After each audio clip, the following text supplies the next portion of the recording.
Bem-vindo, meu amigo ou minha amiga. Se inscreva neste canal se você curte esses relatos e comenta aí de qual cidade você me assiste.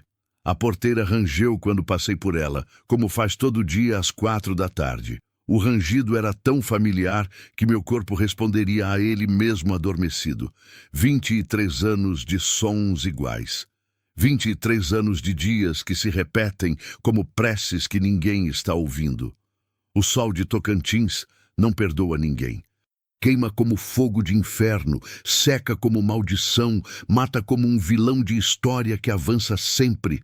Há 3 anos que só meu corpo sente esse calor. Minha alma já se acostumou demais com a dor para reclamar.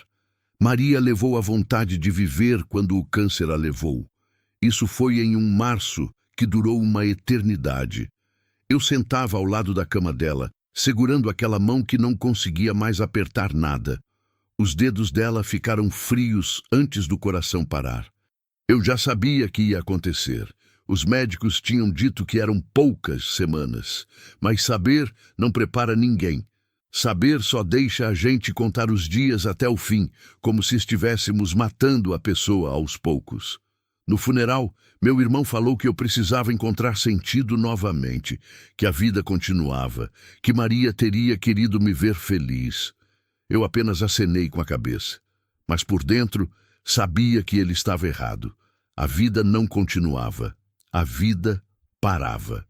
A gente é que seguia em frente, como um carro em movimento cujo motor já morreu, descendo ladeira abaixo sem freio, esperando bater em algo que parasse tudo de uma vez. A casa continua aqui. Os tijolos vermelhos resistem. O telhado de barro ainda não caiu. As cercas de madeira estão em pé. Bem, a maioria delas. Meu trabalho é manutenção constante, porque o interior de Tocantins não deixa nada ficar bonito por muito tempo. Tudo descasca, enferruja, apodrece, seca, morre. O gado continua magro, como sempre foi. Uns 22 cabeças que dão mais trabalho que lucro. Mas são delas que tiramos o leite para vender na vila, 3 vezes por semana. Delas que sai o dinheiro que nunca é suficiente, mas é o que temos. Eu virei um fantasma que trabalha, acorrido às 4:30 da manhã, sem despertador. Meu corpo conhece a hora, saio da cama, colchão fino sobre madeira preta que meu pai deixou, e caminho até a cozinha descalço. O piso de terra batida é frio de madrugada. Aquece conforme o sol sai. Faço café em pano velho, puro, sem açúcar, porque açúcar é luxo, e eu aprendi há muito tempo que luxo mata mais gente do que salva. Sento no banquinho na varanda. Observo o horizonte ficar menos preto. Observo as primeiras luzes tentando vencer a escuridão. Observo os grilos pararem de cantar e os pássaros começarem. É o mesmo espetáculo todos os dias, mas eu assisto como se fosse a primeira vez. Porque observar é a única coisa que me mantém vivo. Depois vem o trabalho. Sou eu quem tira o leite das vacas. Sou eu quem conserta a cerca quando o gado escapa. Sou eu quem limpa o curral. Sou eu quem varre a cozinha. Sou eu quem cozinha. Sou eu quem come sozinho, em silêncio, escutando o rangido da casa velha e o vento batendo nas janelas de madeira. A solidão era minha única companhia verdadeira. Não era amiga, mas era fiel. Não me traía, não morria, não deixava. Apenas me acompanhava, como a própria sombra. 3 anos assim. 3 anos de madrugadas, de chuva na janela, de sol queimando a pele como se estivesse marcando o gado. 3 anos de conversas que fazem com o espelho. 3 anos de dormir cedo porque noite acordado é pior que madrugada dormindo. Até aquela tarde de outubro, eu voltava do pasto, tinha estado lá desde as 7 da manhã, consertando uma cerca que os animais tinham quebrado durante a noite. Meu corpo doía. Meu suor tinha desidratado tanto que a pele queimava quando entrava em contato com a própria transpiração. Mas esse era o trabalho. Essa era a vida. Dor e repetição. Repetição e dor. Quando cheguei perto da porteira, vi algo que não deveria estar ali. Meu corpo inteiro parou. Uma mulher. sentada no chão de terra vermelha, encostada no mourão de madeira gasta que marca minha propriedade desde que meu avô plantou aqui. Ela tinha um menino pequeno dormindo no colo, criança de uns 6 anos, cabelo despenteado, pele suja de poeira do caminho. Outro menino, talvez um pouco mais velho, de uns 8 ou 9 anos, estava deitado na sua volta, a cabeça apoiada na sua perna. Ele não dormia. Seus olhos abertos observavam tudo com aquela atenção de quem está esperando o perigo chegar. A mulher estava descalça. Seus pés eram inchados, roxos em algumas partes. Tinha bolhas abertas, feridas que secavam ao ar seco de Tocantins. As unhas estavam quebradas, sujas, e eu conseguia ver marcas de sangue seco entre os dedos. O vestido que ela usava era tão desgastado que parecia que tinha sido rasgado e remendado tantas vezes que perdeu a forma original. A cor original talvez tivesse sido vermelha ou rosa ou algo alegre assim. Agora era cinza de poeira. Seu rosto era o rosto de alguém que o mundo inteiro tinha passado por cima e deixado as marcas. Não eram marcas de bater, pelo menos não visíveis. Mas havia algo nos olhos dela. Um vazio que a gente só vê quando alguém perdeu coisas que nunca vai recuperar. Meu coração acelerou, coisa que não fazia há muito tempo. Desde que Maria fechou os olhos pela última vez, meu coração tinha funcionado como máquina. Bombear sangue. Nada mais, nada menos. Mas aquele momento, quando vi aquela mulher e aquelas crianças no chão de terra da minha propriedade, algo dentro de mim acordou. Algo que tinha dormido há 3 anos. Eu parei a caminhonete. Kombi vermelha enferrujada, mais velha que um sentimento, e desci devagar. Não queria assustá-la. As crianças já estavam assustadas o suficiente. Eu conseguia sentir aquele medo daqui em forma de tensão no corpo delas. Moça, você tá bem? Ela levantou o rosto.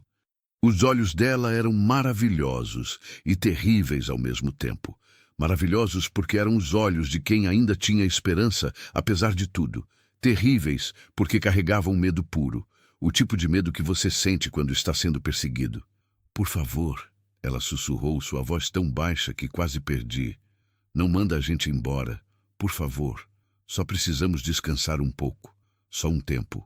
A gente sai depois. O menino mais velho me olhou. Seus olhos não piscavam. Ele estava protegendo a mãe.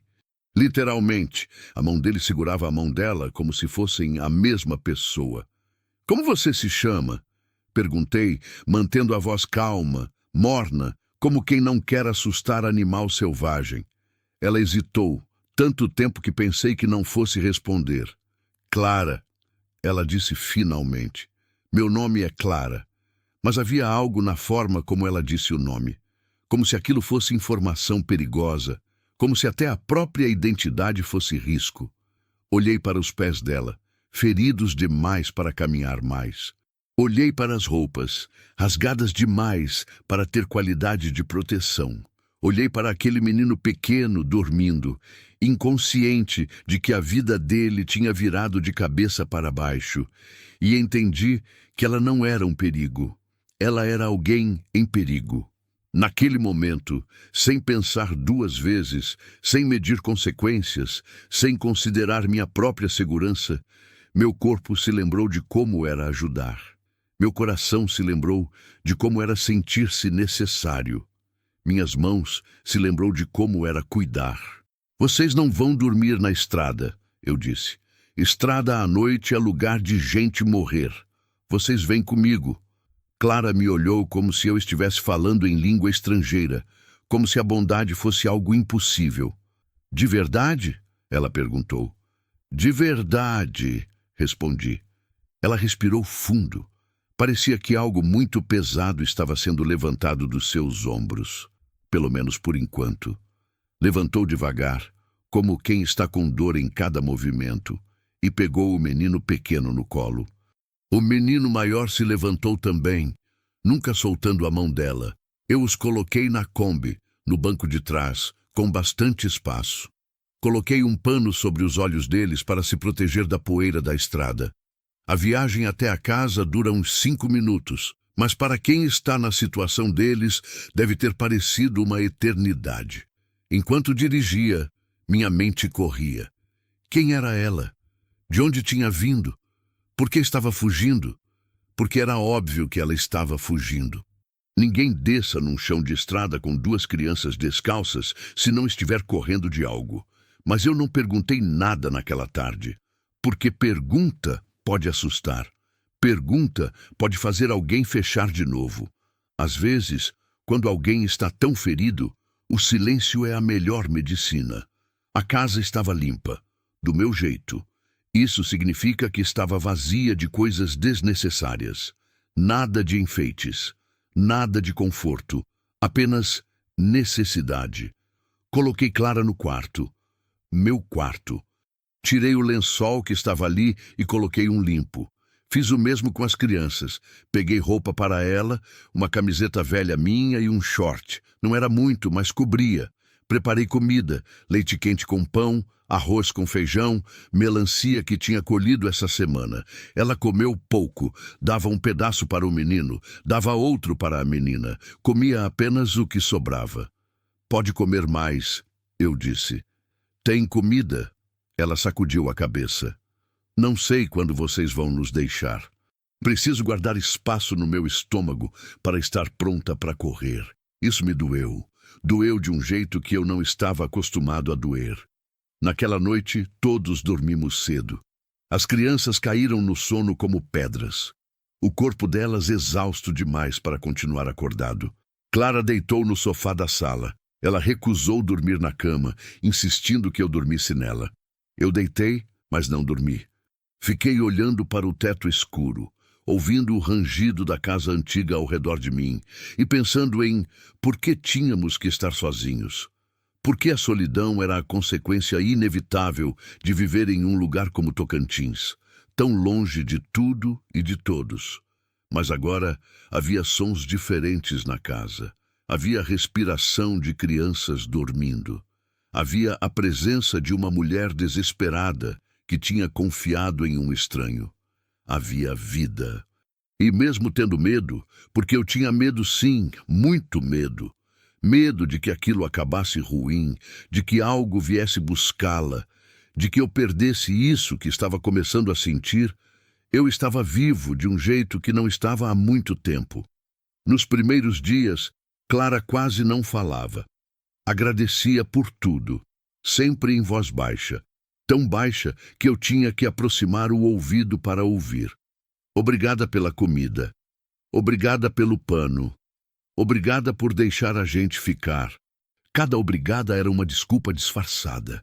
Cada agradecimento era uma suplicação. Ela se movimentava pela casa como um fantasma, presente, mas não realmente ali. Seus olhos observavam cada coisa, cada porta, cada janela, cada caminho de fuga possível. Eu reconhecia aquele tipo de observação porque tinha visto em animais que sobreviveram a predadores. Aquele jeito de estar sempre pronto para correr. Ajudava na cozinha sem eu pedir. Limpava a casa com cuidado de quem estava pedindo desculpas por existir. Cuidava dos filhos, especialmente do pequeno, o que tinha uns 6 anos, com aquele tipo de amor desesperado que só mães têm quando sentem que podem perder tudo a qualquer momento. Mas havia algo estranho, algo que não encaixava, algo que não combinava com uma simples viúva pobre que tinha perdido tudo. Nas primeiras madrugadas, ela acordava gritando. Não era um grito alto. Era contido, como se estivesse tentando sufocá-lo. Eu acordava com o som abafado, como se viesse de longe, e depois ouvia o silêncio. Aquele silêncio pior que qualquer grito, porque era o silêncio de alguém chorando sem deixar ninguém ouvir. Qualquer carro que passava na estrada, e passavam poucos, essa era uma das vantagens de morar tão longe. Ela se paralisava. Os olhos saíam para fora da cabeça. As mãos tremiam. Ela puxava as crianças para perto, como quem esperava ter que defendê-los daqui a segundos.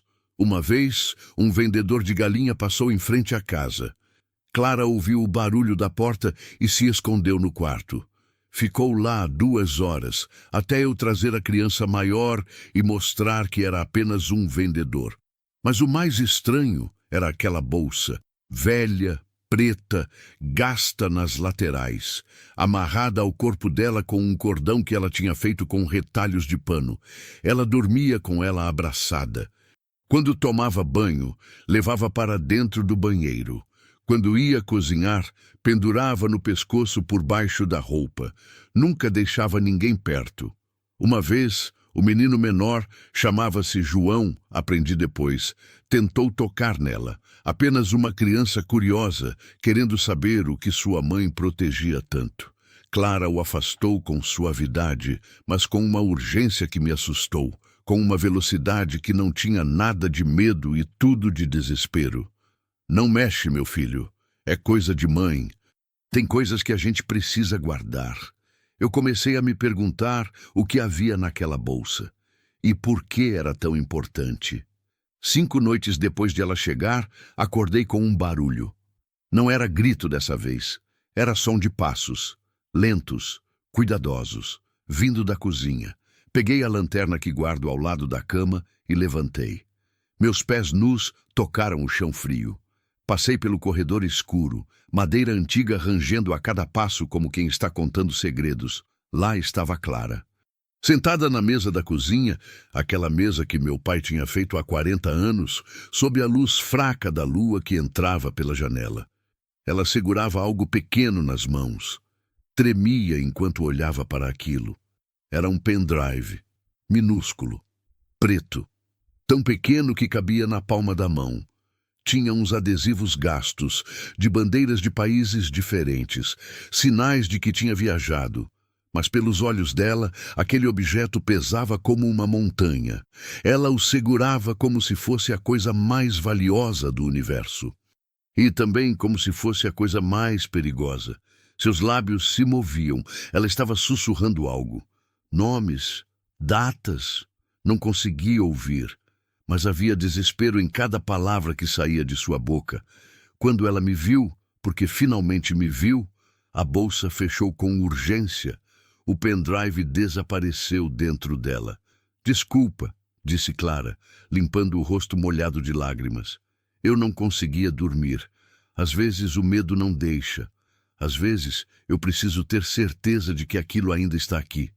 Eu não perguntei nada, porque já sabia que Clara não era apenas uma viúva pobre que tinha perdido tudo.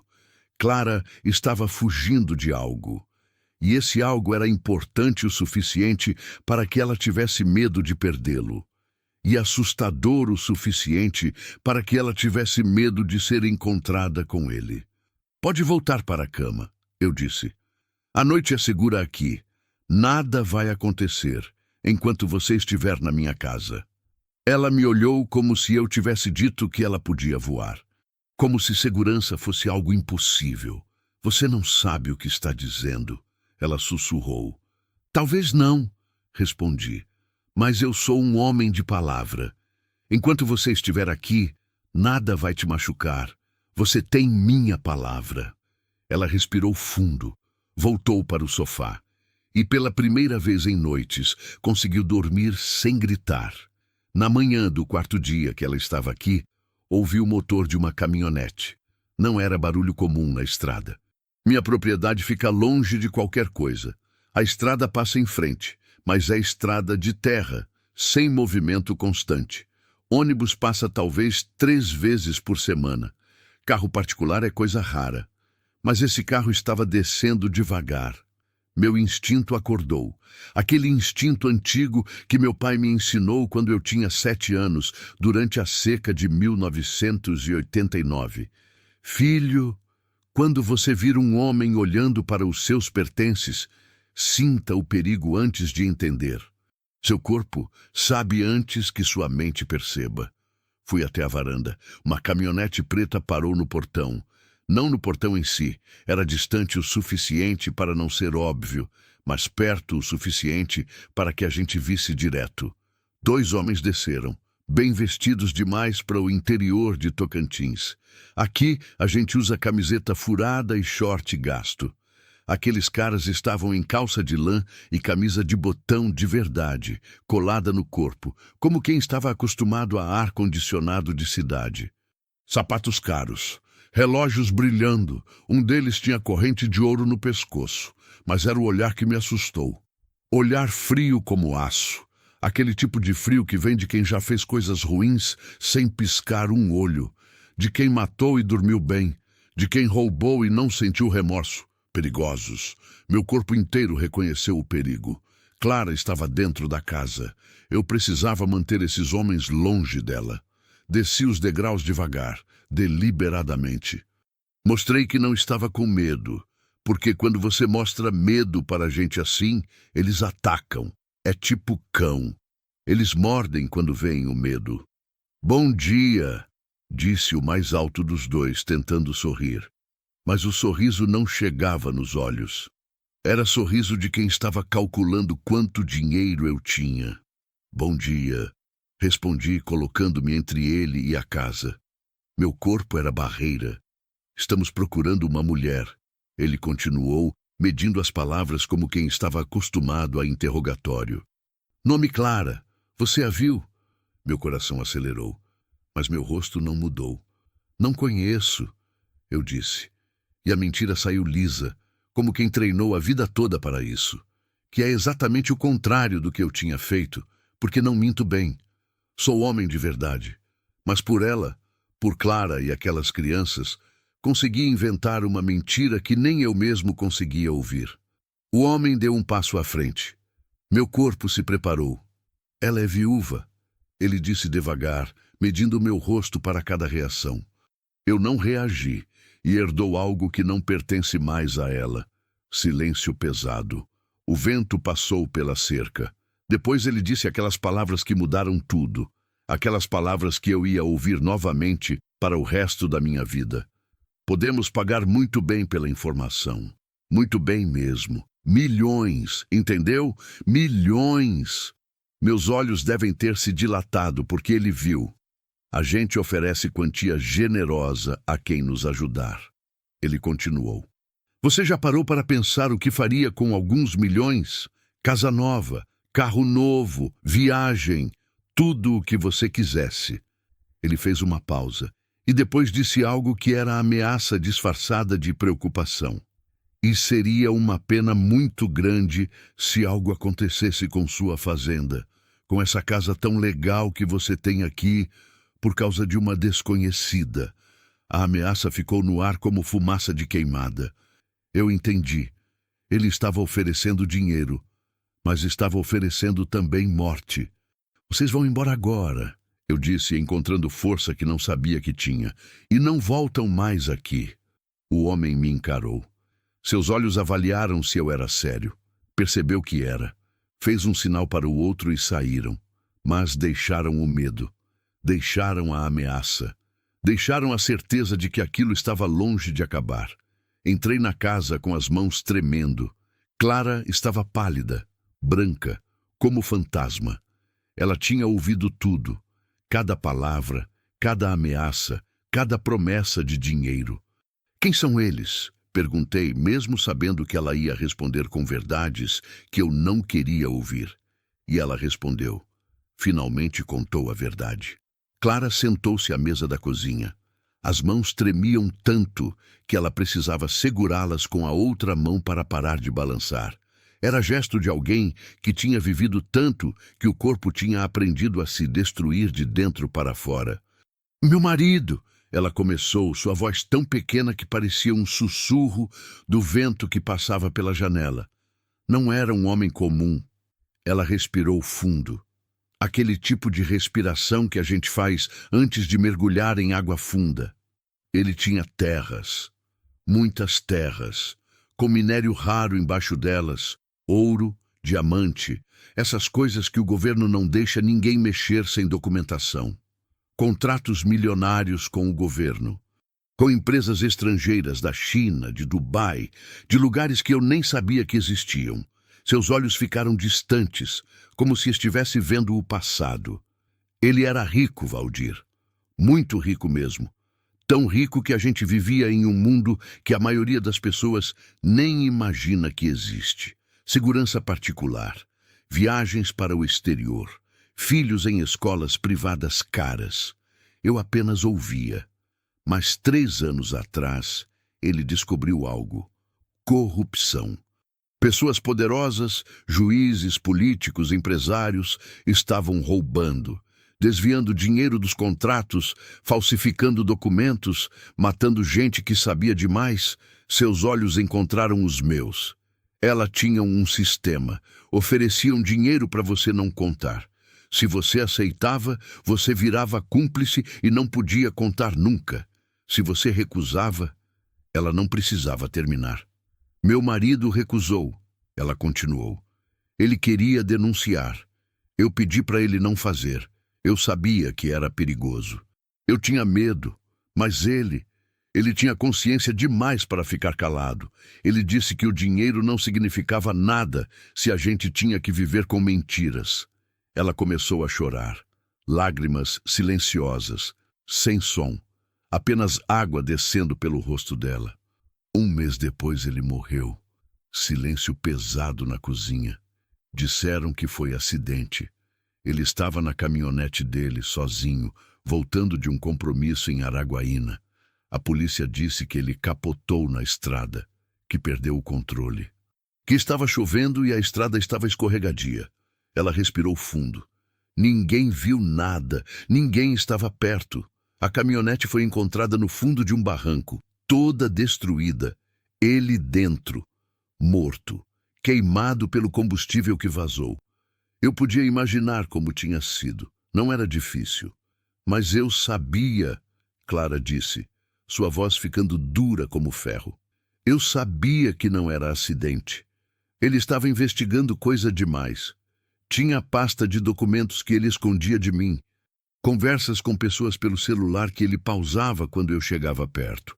Ela pegou meu braço. Suas unhas se cravaram na minha pele. No funeral, um homem se aproximou de mim, bem vestido, frio. Ele sussurrou no meu ouvido. Sinto muito pela sua perda. Agora você é viúva e herda tudo. Você é esperta. Você vai saber fazer a coisa certa. Ela soltou meu braço. As marcas das unhas ficaram vermelhas. Naquela noite recebi a notícia do advogado. Meu marido tinha deixado tudo em meu nome. 42 milhões de reais. As terras, as empresas, os contratos, os acessos bancários, tudo. Meu coração disparou. 42 milhões. Isso era mais dinheiro do que eu ia ganhar em 10 vidas trabalhando. Mas o mais importante, ela continuou, ele deixou provas, tudo documentado, em um pendrive, nomes de quem estava envolvido na corrupção, datas, transferências bancárias, gravações de conversas, provas de que essas pessoas mataram, que desviaram bilhões. Eu comecei a entender. Quando as pessoas descobriram que eu tinha aquilo, ela disse, começaram a pressionar, ofereciam dinheiro para eu assinasse a transferência. Queriam que eu entregasse aquele pendrive. Diziam que era melhor para mim, que era melhor para as crianças. Sua voz ficou menor. Quando eu recusei, as ameaças começaram. Pessoas aparecendo na minha casa à noite, buscando em janelas, cortando as cercas para mostrar que conseguiam entrar. Carros pretos me seguindo para todos os lugares. Mensagens dizendo que algo ruim ia acontecer com meus filhos se eu não cooperasse. Ela se levantou, foi até a janela, olhou para a estrada vazia. Eles me disseram que se eu assinasse, transferisse tudo, entregasse o pendrive, eles me deixavam viva. Eu e as crianças. A gente podia ir embora, mudar de nome, viver em outro país, mas vivo. Ela se virou para mim. Se eu não assinasse, ela não precisava terminar. Então eu fiz a única coisa que pude fazer. Ela disse. Peguei as crianças, alguns pertences, a roupa que estávamos vestindo e saí pela porta dos fundos numa madrugada de chuva. Deixei a luz ligada, deixei a porta aberta, deixei tudo, a casa, o carro, o dinheiro na conta, tudo. Ela se sentou novamente. Parecia que tinha envelhecido 10 anos em 10 minutos. Porque dinheiro não vale nada se seus filhos estão mortos, Valdir. Dinheiro não vale nada se você está morta. Ela respirou fundo. Dirigi a noite toda. Saía de uma cidade antes que conseguissem me rastrear. Parava em hotéis diferentes, pagava com dinheiro, usava nomes falsos. Peguei ônibus, caronas com caminhoneiros que não faziam perguntas. Seus olhos ficaram distantes novamente. No final das contas, 6 dias depois de sair de casa, fiquei sem gasolina e sem dinheiro. Tentei procurar trabalho em um vilarejo pequeno, mas ninguém quer contratar alguém sem documento, sem história, sem nada. Ela olhou para mim. A bolsa com aquele pendrive era tudo o que eu tinha, tudo o que podia provar o que aconteceu com meu marido, tudo o que podia trazer essas pessoas para a justiça. Eu entendi tudo. Entendi por que ela acordava gritando, por que se assustava com cada carro, por que não queria colocar as crianças em risco, por que aquele pendrive era mais importante que comida, que dormir, que segurança. Aqueles homens que vieram agora, ela disse, eles não vão desistir, eles vão voltar. E da próxima vez não vai ser só ameaça. Sua voz tremeu. Eu deveria ir embora, sair daqui. Você fez demais por mim já. Não posso trazer isso para você. Você já sofreu demais. Você perdeu sua esposa. Você vive sozinho. Você não merece isso. Ela se levantou. Amanhã cedo a gente vai embora. Vou tentar de novo. Vou achar outro lugar. Outro fazendeiro que seja tão bom quanto você. Você não vai embora, eu disse. Valdir, você não vai embora, eu repeti. Você vai ficar aqui. E a gente vai resolver isso. Como? Ela perguntou, desespero nos olhos. Eles são poderosos, têm advogados, têm polícia do lado deles, têm dinheiro para contratar qualquer um. Como você, um fazendeiro simples, vai resolver isso? Eu pensei em Maria, na força que ela tinha quando tudo parecia impossível, na forma como ela encarava a morte sem medo, porque sabia que tinha vivido uma vida verdadeira. A gente busca a ajuda de gente honesta, eu disse. Tem que ter. Em algum lugar desse país ainda tem gente honesta, gente que acredita em justiça. Naquela noite não dormi. Fiquei na varanda olhando para o vazio. O mesmo vazio que havia abraçado há 3 anos, desde que Maria morreu, desde que a vida deixou de fazer sentido. Mas agora era um vazio diferente. Era um vazio cheio de responsabilidade, cheio de risco, cheio de medo de não conseguir salvar aquelas crianças e cheia de certeza absoluta de que teria que tentar, porque a humanidade é isso. É parar quando alguém está caindo. É cuidar quando ninguém está olhando. É arriscar tudo por alguém que você mal conhece. Na manhã seguinte, encontrei a cerca cortada. Não era um pedaço pequeno. Era uma seção inteira, uns 5 metros de madeira. Mourões fincados há mais de 20 anos. Simplesmente arrancada. Como se alguém tivesse passado com máquina pesada. Como se estivessem marcando território. Como se estivessem dizendo... Aqui, a gente entra quando quiser. E presa no arame farpado que sobrara, uma mensagem, escrita com tinta preta num papel amassado, dobrado, enfiado com violência no arame. Último aviso. Meu sangue virou gelo. Aqueles olhos de Clara quando viu aquilo. Aquele menino João puxando a mãe para dentro da casa. Aquela menina pequena assustada, não entendendo por que a avó estava tremendo. Dentro de mim, algo mudou. O medo se transformou em raiva. Raiva que eu não conhecia. Raiva que vinha de longe. Raiva de 3 anos de solidão. Raiva de um esposo de alguém que foi assassinado.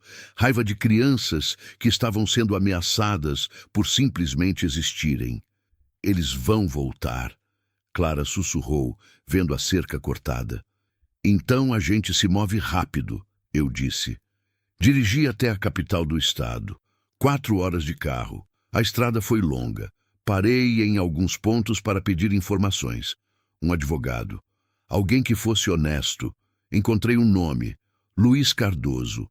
escritório no bairro Plano Piloto, fama de não aceitar suborno, de processar gente poderosa. De uma vez, tinha denunciado um senador, tinha processado uma empreiteira. Era exatamente quem eu precisava. Cheguei lá uma sexta à noite. O escritório já estava fechado, mas vi luz dentro. Bati na porta. Bati de novo, com força. Um homem apareceu. Uns 55 anos, cabelo grisalho, olhar cansado de quem luta contra moinhos de vento todos os dias. O tipo de advogado que vira muito, que sabe como o mundo funciona de verdade. "O que você quer?"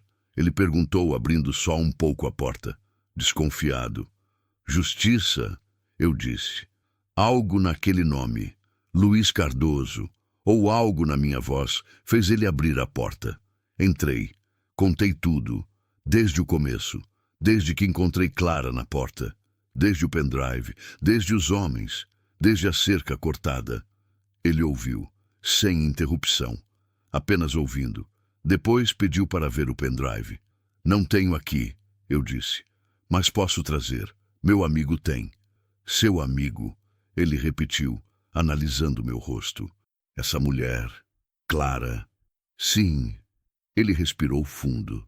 "Isso que você está descrevendo é extremamente perigoso", ele disse finalmente. "Você está falando de corrupção de alto nível, de gente com poder, de pessoas que não hesitam em matar." "Eu sei. Pode custar sua vida." Ele continuou. "Eu sei." Ele me encarou. "Por que você está fazendo isso?" Eu pensei em Maria novamente. "Porque tem que ter alguém." Eu disse. "Alguém que ainda acredita que justiça é possível." Ele respirou fundo. Traga aquela mulher aqui segunda-feira, com o pendrive, com todas as provas que ela tiver. Vamos abrir investigação pela Polícia Federal. Vamos tentar derrubar essa rede." Eu voltei para a fazenda ao amanhecer. Clara estava acordada, esperando na varanda, seus olhos desesperados me procurando. "Conseguiu?" ela perguntou. "Consegui", respondi. "Segunda-feira a gente apresenta aquilo, para um advogado honesto, para um juiz, para a Polícia Federal, para quem precisar ouvir." Ela respirou. Aquele tipo de respiração que alguém faz quando uma montanha é levantada dos seus ombros. "Eles vão voltar", ela disse, "antes de segunda." E voltaram. Vieram na segunda de manhã, bem cedo, antes de eu poder sair com Clara. 3 caminhonetes dessa vez. Não apenas os 2 homens iniciais. Eram 6, talvez 7, todos de roupas iguais. Todos com aquele mesmo olhar frio. Eles pararam na frente da casa como invasores.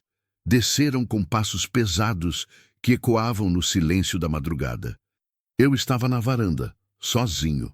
As crianças e Clara dentro de casa com a porta trancada.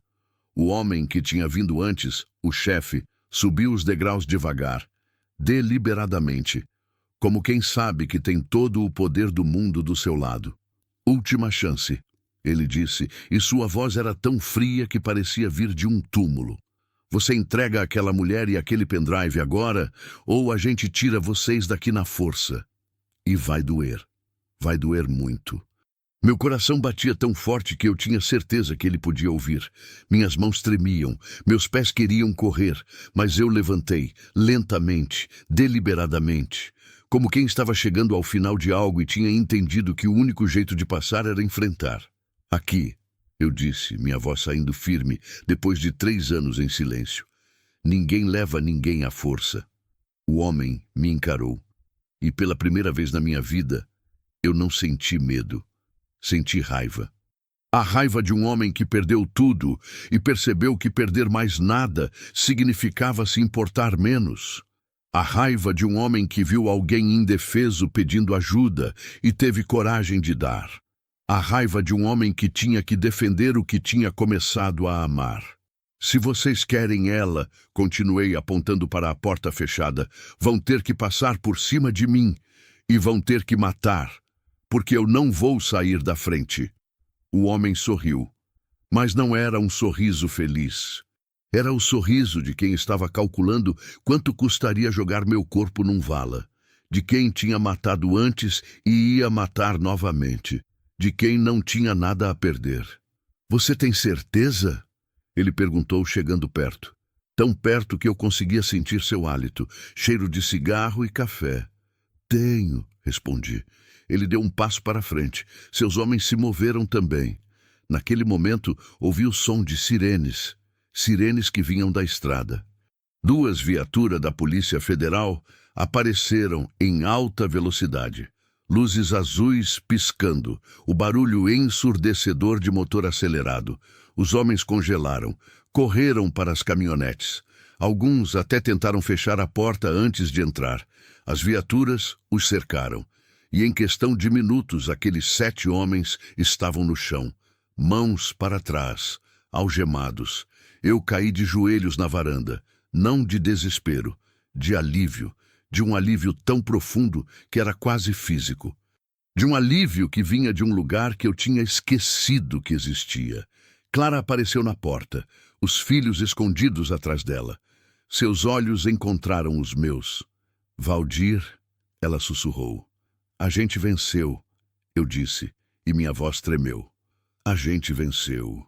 Luiz Cardoso tinha ido direto para a Polícia Federal na sexta à noite.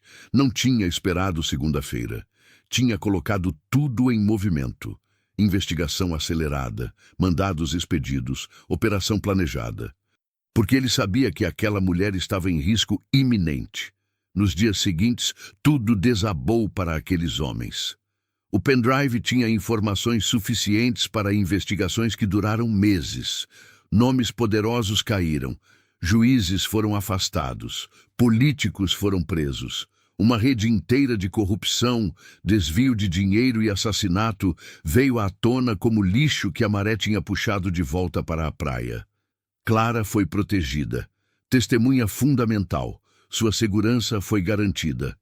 Mais que isso, sua dignidade foi restaurada e eu ganhei a vida de volta. 6 meses depois, a vida seguiu seu curso. Devagar, como tudo que é verdadeiro. A cerca que tinha sido cortada foi reconstruída. Mas dessa vez, Clara ajudou. Ambos de pé, plantando madeira nova, levantando mourões. Seu trabalho ao meu lado, suas mãos ao lado das minhas, seus filhos observando, aprendendo. Clara e as crianças ainda moravam comigo, mas não como fugitivos, como parte da casa, como pessoas que escolheram ficar. O menino mais velho, um garoto chamado Felipe, de 10 anos, que eu descobri depois que tinha, aprendeu a ajudar nos reparos. Ele vinha comigo toda manhã para o curral. Aprendia o nome das vacas, aprendia a ordenhar. Aprendia que trabalho manual tem dignidade. A menina pequena, Maria, nome que ecoava em meu peito toda vez que era pronunciado, tinha plantado uma horta ao lado da casa. Tomate, alface, abóbora. As mãos dela pretas de terra vermelha de Tocantins. Aquele sorriso de quem tinha descoberto que a vida podia crescer. E João, o pequeno, que dormia no meu quarto quando acordava de pesadelo, que chamava por tio Valdir quando queria ajuda. Ele estava se tornando um menino de novo, sem aquele medo nos olhos. Clara cozinhava, sorria. Não era aquele sorriso frágil de quem pedia desculpas por existir. Era sorriso genuíno, de alguém que tinha passado pelo inferno e descoberto que havia salvação no outro lado. Um dia, enquanto comíamos feijão com abóbora na varanda, luz de final de tarde, vento suave, gado descansando, Clara mencionou que havia recebido a documentação. Tudo resolvido, oficialmente. O dinheiro dela estava seguro em conta, as terras recuperadas, os contratos honrados. O pendrive tinha servido seu propósito, as investigações estavam completas, o nome de seu marido tinha sido reabilitado, oficialmente reconhecido como vítima, não como corrupto, mas como mártir. Alguém que morreria por tentar fazer o certo. Ela respirou fundo naquele dia, como se tivesse estado prendendo a respiração por um ano inteiro. Depois disso, Clara foi embora por alguns dias. Saiu para a cidade, resolveu coisas com advogados, visitou o túmulo de seu marido. Primeira vez desde que tinha fugido 3 meses atrás. Deixou flores. Chorou a morte dele de verdade, finalmente, sem medo de que aquele choro a matasse também. Quando voltou, havia algo diferente no seu olhar. Uma clareza. Uma paz que vinha de longe. Uma coragem que tinha sido forjada no fogo. Um dia, ela me chamou para uma caminhada. Saímos no final da tarde, quando o sol não queimava mais. Passamos pela porteira, aquela mesma onde eu a encontrei 6 meses atrás. Caminhamos pela estrada de terra. Meus pés conheciam cada buraco, cada pedra. Ela caminhava ao meu lado, seus pés já curados, seus passos seguros. Tem algo que eu queria te mostrar, ela disse. Fomos até o limite da minha propriedade. E ali, do outro lado da cerca, havia uma placa, feita de madeira, pintada à mão, em letras grossas e meio tortas, como quem não é artista, mas colocou todo o coração. Sítio Clara. Eu parei. Não entendi de imediato. Eu comprei, ela disse, sua voz tremendo um pouco. As terras ao lado, 2 alqueires. Tem uma casinha velha lá, desabitada por anos. Nada de especial, mas é meu. Ela respirou fundo. Eu pensei em ir embora, ela continuou, e suas palavras eram como chuva molhando terra seca. É voltar para a capital. Tenho dinheiro. Posso dar uma vida diferente para as crianças. Escola cara. Coisas que eles merecem. Segurança que eles precisam. Ela olhou para a placa. Mas quando eu tentei sair daqui, senti que estava deixando a coisa mais importante do mundo para trás. Ela se virou para mim. Seus olhos estavam marejados. Você me salvou, Valdir, ela disse. Não foi só proteção física. Você me salvou de morrer por dentro, de virar amargura, de perder a fé de que tem gente boa nesse mundo, de perder a fé na vida. Lágrimas desciam pelo seu rosto. Então eu comprei aquela terra. Vou plantar. Vou criar as crianças aqui ao seu lado. Vou envelhecer aqui. Porque foi aqui que alguém escolheu ficar quando podia ter me deixado morrer na estrada. Eu não consegui falar nada. Minha garganta estava fechada. Minhas mãos tremiam. Riqueza nenhuma, ela disse, e sua voz era firme como ferro. Vale mais do que o lugar onde alguém escolheu te amar quando você não tinha nada. Ela pegou minha mão. Aquela mão que tinha segurando a mão de Maria quando ela morreu. Aquela mão que tinha trabalhado sozinha por 3 anos. Aquela mão que tinha aprendido novamente a cuidar. Você está sozinho há muito tempo, Valdir. Mas você não precisa ficar mais. Naquele dia, pela primeira vez desde que Maria morreu, eu chorei. Não de tristeza, de alívio. De finalmente entender que a vida não tinha terminado, tinha apenas mudado de forma, de finalmente entender que solidão não era meu destino. Era apenas uma parada no caminho. 1 ano depois, a cerca entre nossas propriedades foi derrubada. Agora tínhamos um território só, 7 alqueires, uma propriedade contínua, nossos nomes nos papéis, em parceria, sócios, fazendeiros juntos. Eu estava na varanda de manhã cedo com café na mão. Clara estava plantando tomate no seu lado da horta. Seus filhos dormiam ainda. Estavam crescendo com segurança, com mãe que tinha aprendido a respirar, com tio Valdir que tinha aprendido a viver. O sol nascia sobre Tocantins como sempre nascia.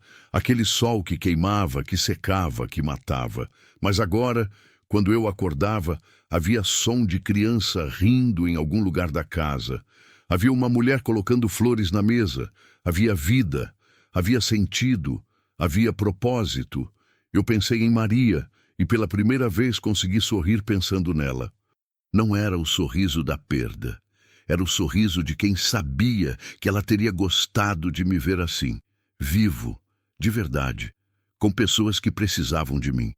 O vento passou pelo campo, passou pelas cercas, passou pelas terras que meu avô plantou, que meu pai manteve, que eu herdei. E pela primeira vez em muitos anos, aquele vento não era solidão, era companhia, era a voz de pessoas que haviam se salvado mutuamente. Porque às vezes a vida não vem buscar a gente com fanfarra e discursos bonitos. Às vezes vem sentada no chão descalça, com medo nos olhos, com crianças que estão com fome, com um pendrive que pesa como uma montanha. E quem tem coragem de parar, de verdadeiramente parar, de deixar o trabalho do lado, de deixar o medo do lado, descobre que salvação é sempre uma mão estendida quando tudo está escuro, que não é o herói que salva o mundo. É o homem simples, calejado, silencioso, que vê alguém caindo e escolhe ficar, que coloca sua própria vida em risco, que enfrenta homens perigosos, que acredita em justiça quando tudo está pedindo para desistir. A poeira vermelha de Tocantins continua a mesma. As cercas continuam em pé, mais fortes agora. O gado continua magro, mas bem alimentado. Os grilos cantam de noite, os pássaros cantam de manhã. O céu é imenso. Mas agora, quando eu passo pela porteira, nossa porteira, eu não estou mais sozinho. Nunca mais estarei. Felipe vem comigo para o curral. Maria canta enquanto trabalha. João segura minha mão. E Clara me olha como quem sabe que foi salva. Porque humanidade é isso. É encontro, é escolha. É um homem que aprendeu a sofrer em silêncio finalmente, aprendendo a viver em companhia. E uma mulher que aprendeu a correr finalmente aprendendo a ficar. É um fazendeiro que abriu a porta de sua casa para uma desconhecida e descobriu que tinha aberto a porta de seu próprio coração. 2 anos depois. Às vezes eu acordo e escuto que Clara está aqui. Meu corpo ainda se acorda para aquela solidão de 3 anos, aquele hábito de acordar no escuro absoluto e ficar em silêncio, esperando o mundo fazer barulho para confirmar que ainda existe. Mas agora, quando abro os olhos, ouço respiração ao meu lado. Não é Maria, nunca será Maria novamente, e eu já fiz paz com isso. É Clara, dormindo com o cabelo esparramado na almofada, com aquele jeito de dormir de quem finalmente se permite descansar. Seus pés, aqueles pés que estavam feridos quando a encontrei, estão curados. As cicatrizes ainda estão lá, marcas que o tempo não apaga, mas que já não dói quando ela caminha. Eu fico observando-a. Não é voyeurismo, é gratidão. É aquele sentimento estranho de estar vivo quando você pensou que tinha morrido. Há 2 anos eu dormia sozinho nessa cama. Acordava sozinho. Passava o dia sozinho.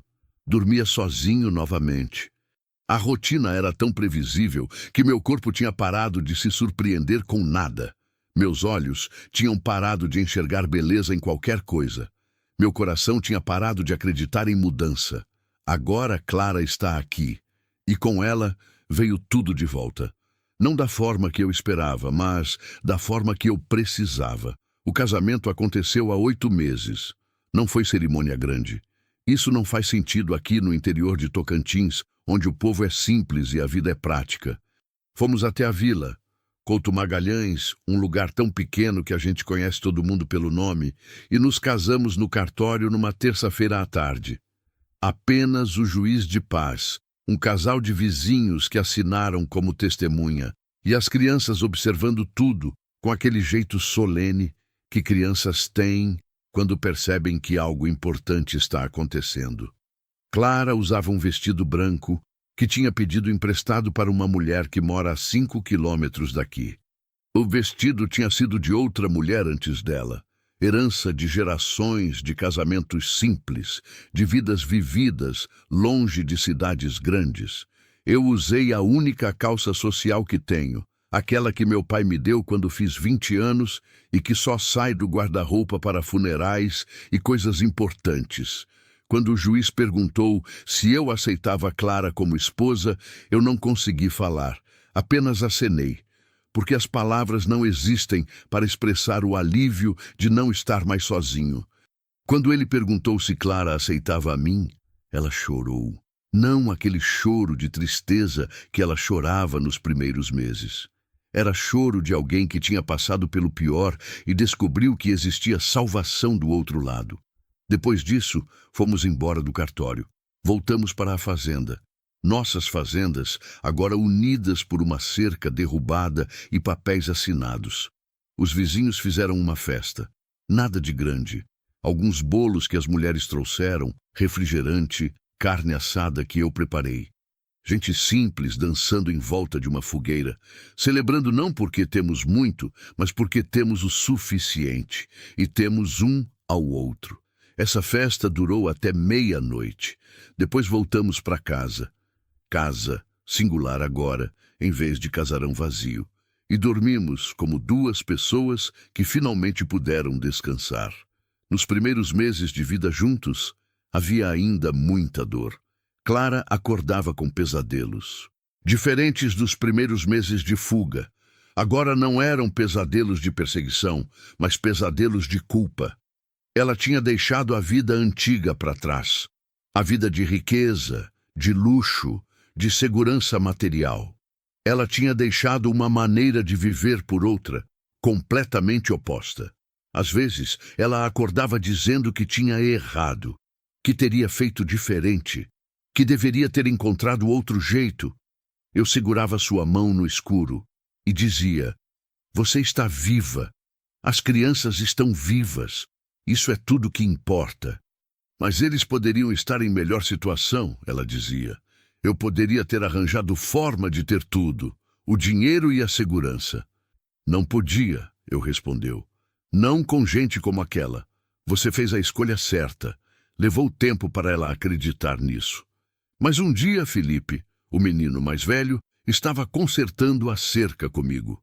Eu estava mostrando como apertar o arame, como medir a distância certa entre cada mourão, como fazer o nó que segura tudo no lugar.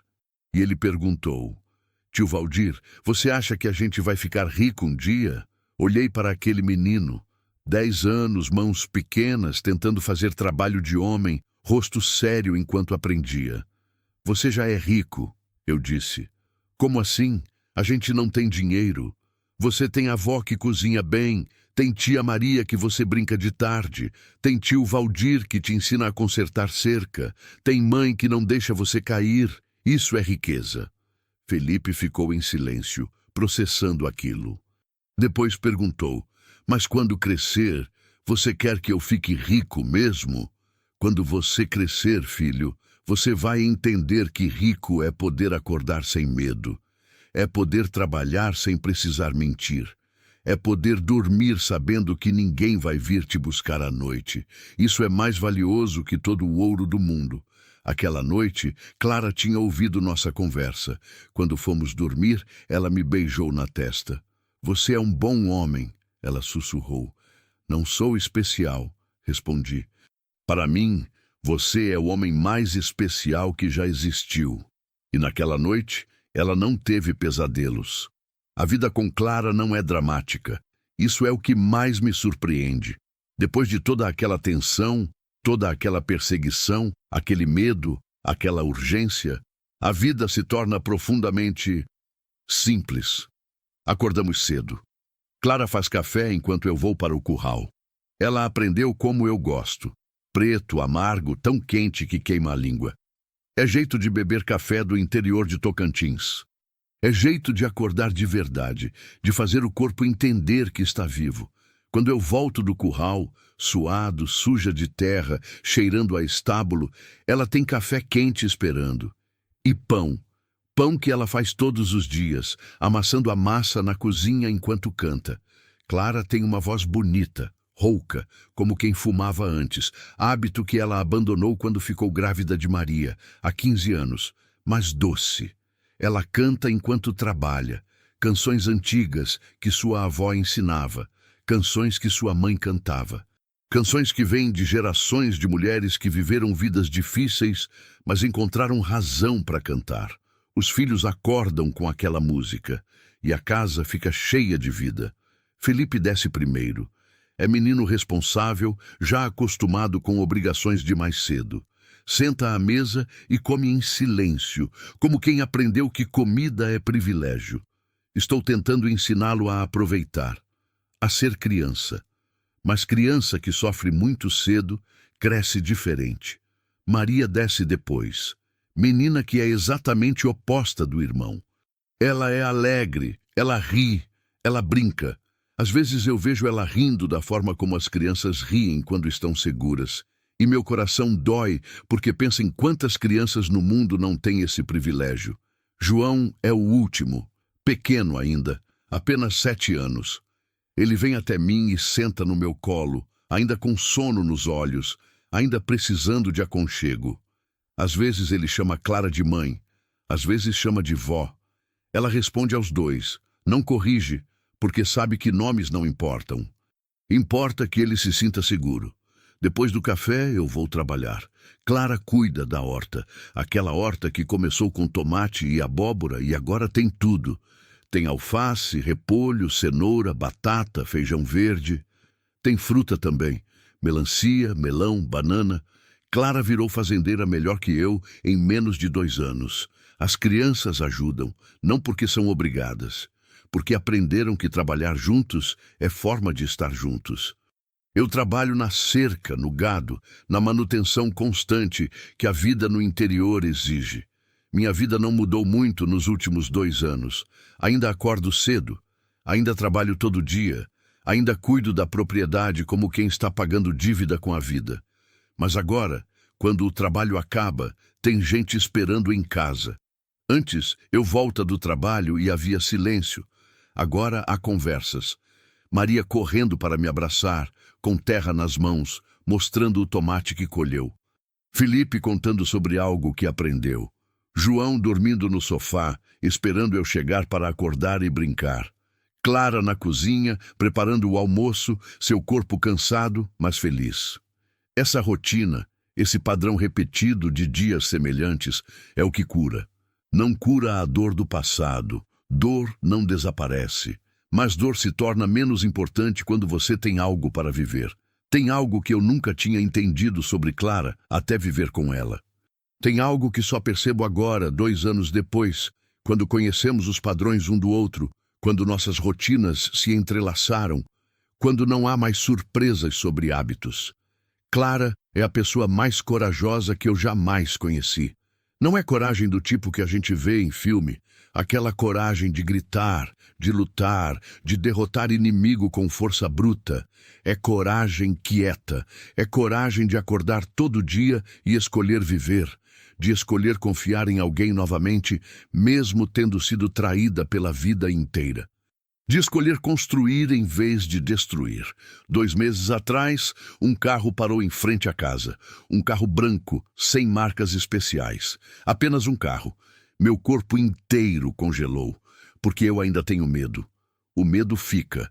Mesmo que tudo tenha se resolvido, mesmo que aqueles homens estejam na prisão, mesmo que as investigações tenham terminado, o medo fica como cicatriz. Clara estava na cozinha. Quando viu meu corpo mudar, quando me viu ficar tenso, ela soube. Veio até a janela e viu o carro. Ela respirou fundo e desceu os degraus para ver quem era. Eu queria gritá-la para não ir, queria trancar a porta, queria protegê-la. Mas Clara que aprendeu que coragem é fazer o que precisa ser feito mesmo com medo, era um advogado. Aquele mesmo advogado, Luiz Cardoso, que tinha nos ajudado, ele veio trazer as notícias finais. As sentenças tinham sido condenadas. Todos aqueles homens foram condenados a penas de mais de 15 anos. A corrupção tinha sido desmantelada. Os contratos do marido de Clara foram reabilitados e as terras foram devolvidas. Tudo tinha terminado, oficialmente. Clara sentou na varanda e chorou. Não chorou de alívio apenas. Chorou porque finalmente poderia deixar aquele medo para trás. Aquela noite, ela dormiu sem pesadelos. E quando acordou, ela respirou diferente, como quem havia pousado um fardo muito pesado. Depois disso, ela mudou. Não drasticamente, mas mudou. Começou a sair mais, a levar as crianças para a vila, a conversar com os vizinhos, sem aquele jeito de estar sempre pronta para fugir. Começou a rir. Rir de verdade, com a cabeça jogada para trás, como quem tinha dado permissão para si mesma de ser feliz. Um dia, ela me chamou. Estava na horta e tinha que me mostrar algo. Quando cheguei lá, ela estava com um pequeno objeto na mão. Era o pendrive. Aquele pendrive que tinha sido tão importante, que tinha salvado nossas vidas, que tinha custado a vida do marido dela. Eu queria enterrar isso, ela disse, e foi exatamente o que fizemos. Nós cavamos um buraco na horta, em um canto longe das plantas que comemos, e enterramos aquele pequeno objeto de plástico preto que tinha mudado tudo. Não foi cerimônia religiosa, não disse rezas, apenas enterramos, e Clara colocou uma pedra no topo. Aqui fica o medo, ela disse. Aqui ficam os pesadelos. Aqui ficam os homens que me perseguiram. Aqui fica o passado que não posso mudar. E depois ela virou. E voltou para casa. E nunca mais mencionou aquele pendrive, porque não precisava. Tinha servido seu propósito. Tinha nos salvado. Agora era apenas plástico enterrado em terra vermelha de Tocantins. Isso foi quando eu entendi que Clara tinha finalmente se libertado. Não porque a perseguição tivesse terminado, porque terminou sim, meses atrás, mas porque ela finalmente tinha dado permissão para si mesma de deixar o passado no passado e viver no presente. Felipe tem 12 anos agora. É menino que não é mais criança, mas ainda não é homem. Ele é a etapa complicada da vida. Aquela onde você quer independência, mas ainda precisa de proteção. Onde você não acredita mais em contos de fadas, mas ainda não entendeu como o mundo realmente funciona. Felipe sofreu muito cedo.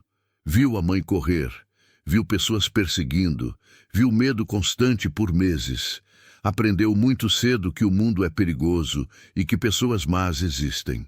Mas agora, nos últimos 2 anos, ele está descobrindo que também existem pessoas boas, que nem todo homem que chega é inimigo, que confiança é possível novamente. Ele trabalha comigo na propriedade, não porque seja obrigado. Eu deixo claro que ele é criança e deveria estar brincando, mas ele escolhe vir. Todos os dias, depois que acaba a aula na vila, ele vai para uma escola que fica a 3 quilômetros. Vamos de carro 3 vezes por semana. Ele volta e vem direto me procurar. Tio Valdir, você precisa de ajuda? Sempre precisa. Como se meu trabalho dependesse dele. E às vezes eu estou tão cansado que eu poderia simplesmente dizer não e descansar. Mas eu nunca digo não. Porque Felipe precisa aprender que é útil, que é importante, que suas mãos podem fazer coisas que importam. Nós consertamos cercas juntos, nós alimentamos o gado, nós limpamos o curral. E enquanto trabalhamos, Felipe fala. Fala sobre coisas de criança, coisas que aconteceram na escola, menina que ele acha bonita, professor que é chato, amigos que fizeram coisa engraçada. E eu ouço. Porque já aprendi que para criança que cresceu rápido demais, escuta é forma de cura. Um dia ele me perguntou, tio Valdir, você perdoou os homens que tentaram levar mãe? Eu parei de trabalhar. Essa era a pergunta pesada para a criança fazer. Mas Felipe não era criança normal. Não sei se perdoei, eu disse honestamente. Eu acho que sigo em frente e deixo o perdão para Deus decidir. Mas eu não carrego raiva com eles todos os dias. A raiva gasta muita energia. Felipe ficou em silêncio. Depois continuou trabalhando. Eu não perdoo, ele disse. Eu só acho que eles merecem estar presos. E enquanto estiverem presos, eu vou estar aqui, com mãe, com você, vivendo uma vida boa. E isso é melhor que vendetta. Ele tinha 12 anos e estava mais sábio que muita gente que conheço com 50. Depois daquele dia, algo mudou em Felipe. Ele ficou menos tenso, menos protetor com mãe de forma obsessiva, mais capaz de ser criança. Comecei a vê-lo brincar com João, a rir com Maria, a ser simplesmente um menino que estava descobrindo que o mundo podia ser bom se você deixasse. Parte 5. O que Maria nos ensinou sobre inocência.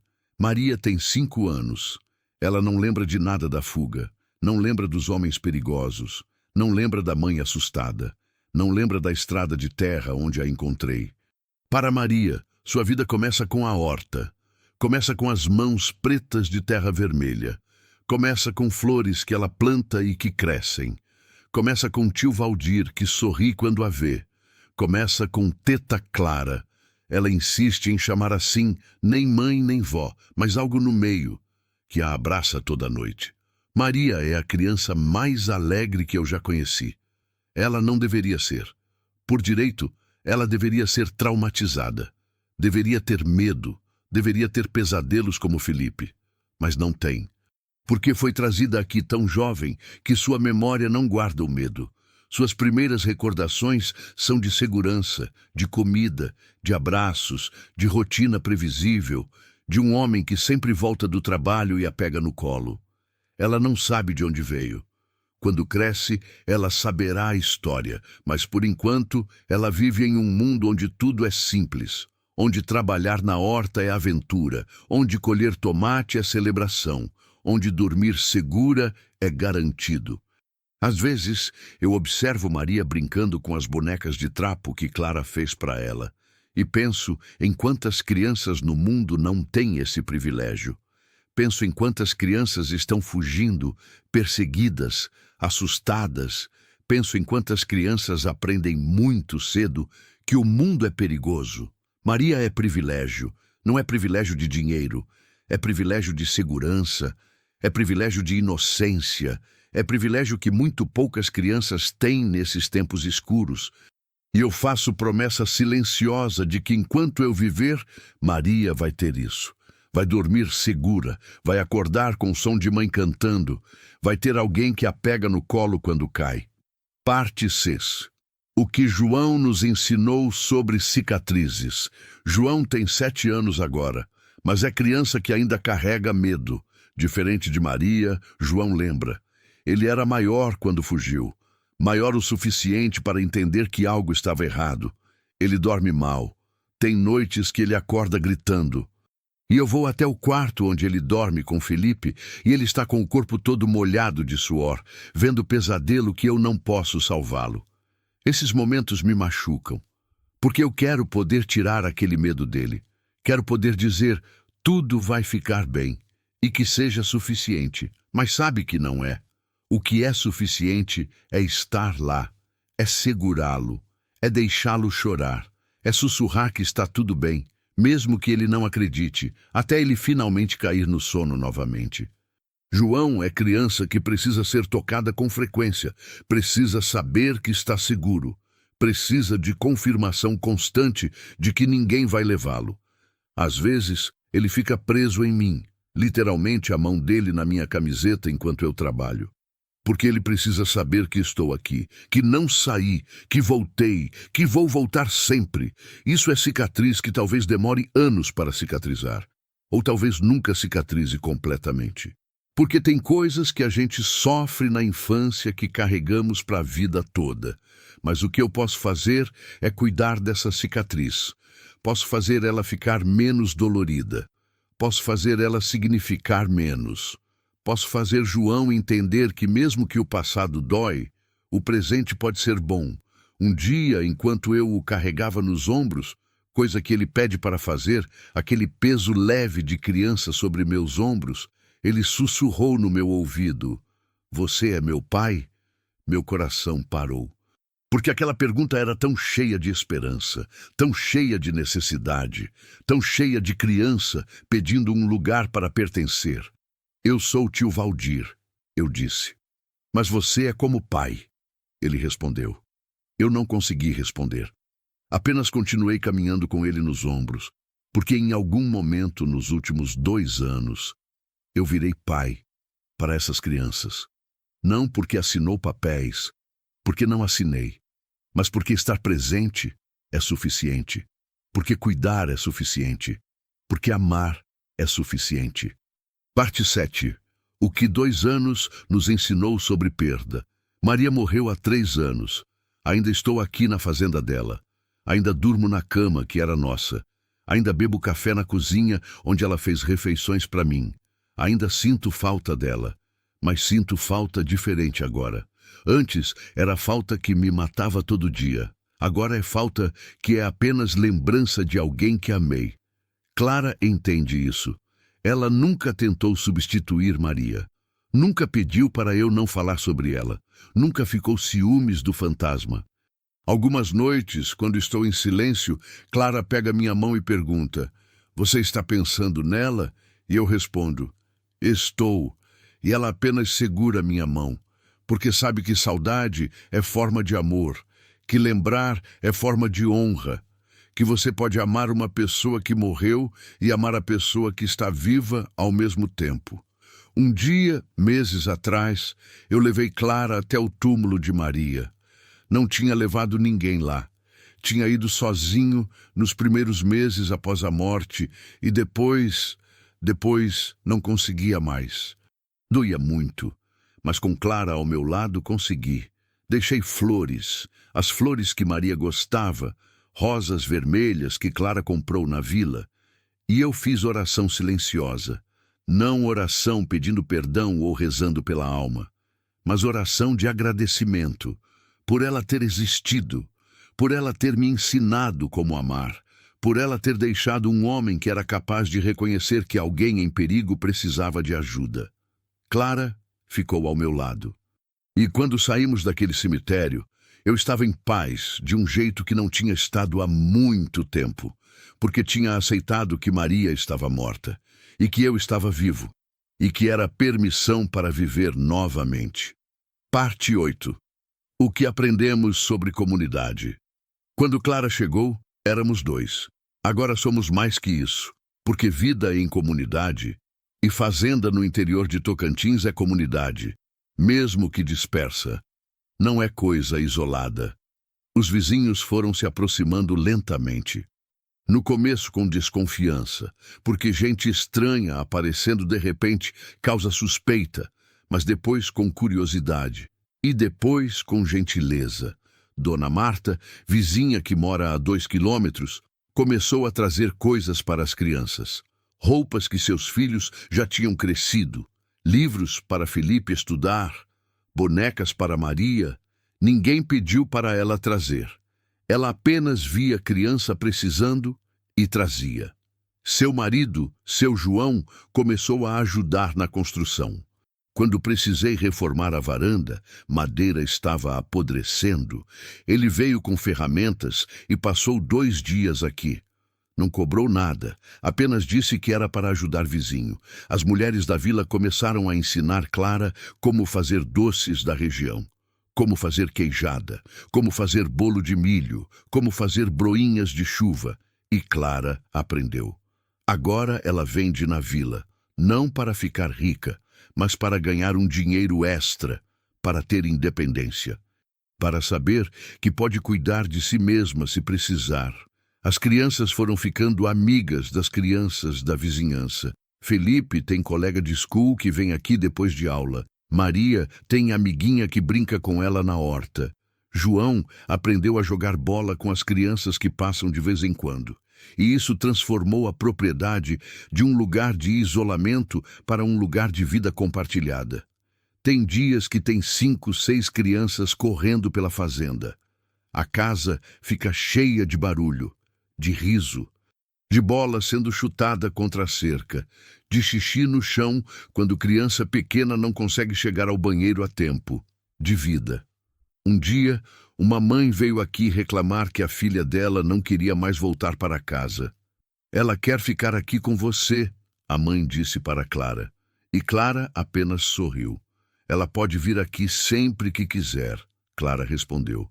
E agora aquela menina vem quase todos os dias, porque aqui existe algo que outras casas não têm. Existe segurança, existe gentileza. Existe um homem que você pode chamar de tio. Existe uma mulher que canta enquanto trabalha. Existe crianças que brincam sem medo. Existe vida simples que não é pobre, porque riqueza não é dinheiro. Riqueza é comunidade. 2 anos atrás, eu não acreditava em felicidade. Havia perdido a capacidade de imaginar um dia que fosse diferente.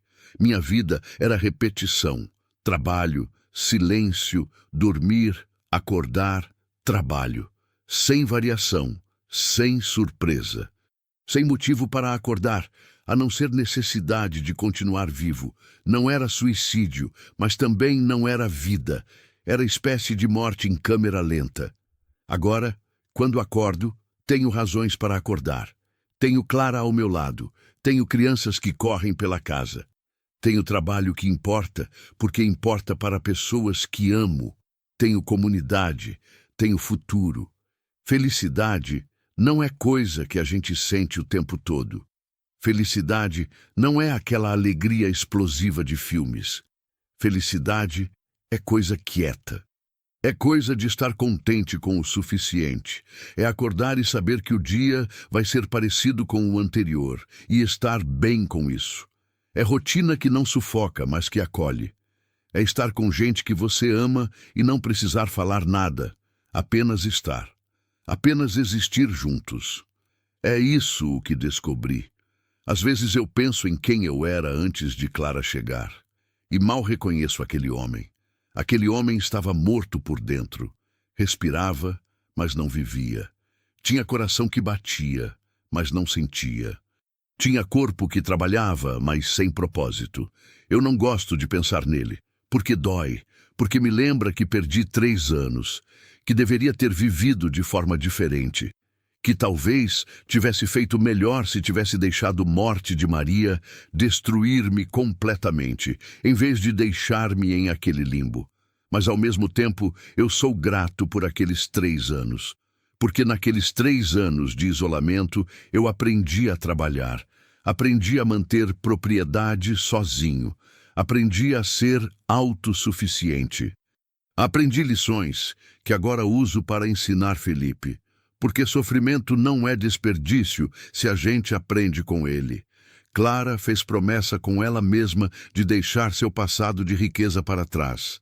E ela cumpriu. Ela tinha tido mansão. Agora tem casarão simples. Tinha tido empregados. Agora trabalha com as próprias mãos. Tinha tido vida de luxo. Agora tem vida de simplicidade. E ela diz que é mais feliz. Porque luxo é prisão disfarçada. Porque riqueza é peso. Porque simplicidade é liberdade. Deixamos para trás também o medo. Não completamente, porque medo não desaparece. Mas deixamos para trás a urgência do medo. Deixamos para trás a necessidade de correr. Deixamos para trás a vida de estar sempre olhando para trás. Agora, podemos olhar para frente. Não sei o que acontecerá. Vida não é previsível. Talvez Clara e eu envelheçamos juntos aqui nessa fazenda. Talvez algum dia eu não consiga mais fazer o trabalho físico que exige, e Felipe, ou alguém, tenha que continuar.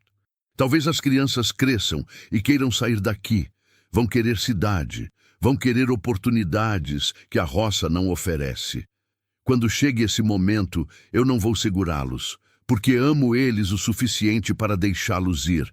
Mas enquanto estiverem aqui, vou cuidar deles. Vou ensinar tudo o que sei. Vou mostrar que trabalho manual tem dignidade. Vou mostrar que comunidade importa. Vou mostrar que você pode ser feliz sem ter muito.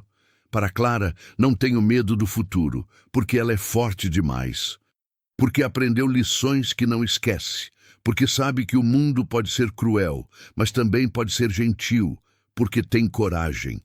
E coragem é tudo que uma pessoa precisa para navegar incerteza. Há alguns dias eu estava na varanda ao amanhecer. Aquele momento sagrado entre noite e dia, quando tudo é cinzento e possível. Clara saiu e sentou do meu lado. Nós não falamos nada.